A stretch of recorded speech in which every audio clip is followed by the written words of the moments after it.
So మనకి fixed missing టీత్కి solutions ఏంటి అంటే fixed option and removable option and 2 options ఉంటాయి. సో ఫిక్స్డ్ ఆప్షన్లో మనకి ఏమేమి ఉంటాయంటే బ్రిడ్జెస్, తర్వాత వీ హ్యావ్ క్యాంటిలీవర్, దాని తర్వాత ఇంప్లాంట్స్.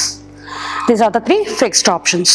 దాంట్లో బ్రిడ్జెస్కి వచ్చేసరికి bridges are multiple types of bridges ఉంటాయి. అలాగా 2 టీత్ సపోర్ట్ తీసుకుని లేకపోతే 3 టీత్ సపోర్ట్ తీసుకొని మిస్సింగ్ ప్లేస్లో ఒక క్రౌన్ పెట్టడం. సో ముందర టీత్కి రూట్ కెనాల్స్, వెనకాల టీత్కి కూడా రూట్ కెనాల్స్ చేస్తే స్ట్రెంత్ బాగుంటుంది. సో దాని ప్రకారం మనం మిస్ అయిన టూత్ని రీప్లేస్ చేయొచ్చు. That is one option. Cantilever is something like ఒక మిస్ అవన్నీ టూత్ ఏరియాలో మట్టుకే ఒక టూత్ సపోర్ట్ తీసుకొని జస్ట్ ఒక హ్యాంగింగ్ బ్రిడ్జ్లో పెట్టడం. Okay. And implant is only for 1 single tooth. A tooth miss అయిందో అక్కడ మట్టుకే ఇంప్లాంట్ డ్రిల్ చేసి మనం ఇంప్లాంట్స్ పెడతాం. ఓకే. ఇంప్లాంట్స్కి వచ్చేసరికి ఫస్ట్ స్క్రూ ప్లేస్ చేస్తాం. స్క్రూ ప్లేస్ చేసి will wait at least for 3 months. ఎందుకంటే ఆ స్క్రూ చుట్టూ బోన్ ఫార్మేషన్ జరగాలి. సో బోన్ ఫార్మేషన్ జరిగిన తర్వాత స్క్రూ అనేది చాలా స్టేబుల్గా ఉంటుంది.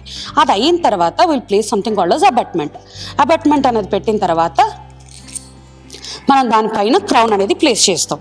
ఓకే. క్రౌన్ ప్లేస్ చేస్తాం. వన్స్ ఇది ప్లేస్ చేసిన తర్వాత అన్ని రోజులు మ్యామ్ ఇంప్లాంట్ స్క్రూ పెట్టిన తర్వాత అక్కడ ఏమి ఉండదు కదా మరి ఎలాగా అనొచ్చు. టెంపరీ టూత్ అనేది దాని మీద పెడతాం. సో ఆ ప్లేస్ అనేది మనకి సేవ్ అయ్యే ఉంటుంది. అలాగా టూత్ మైగ్రేషన్ కానీ టూత్ ఇటు నుంచి అటు టిల్ట్ అవ్వడం కానీ అవన్నీ జరగవు.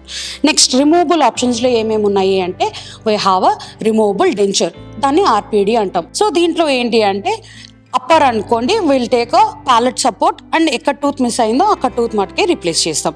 లోవర్ అయితే రిడ్జ్ సపోర్ట్ తీసుకొని ఏ టూత్ మిస్ అయిందో ఆ టూత్ రిప్లేస్ చేస్తాం.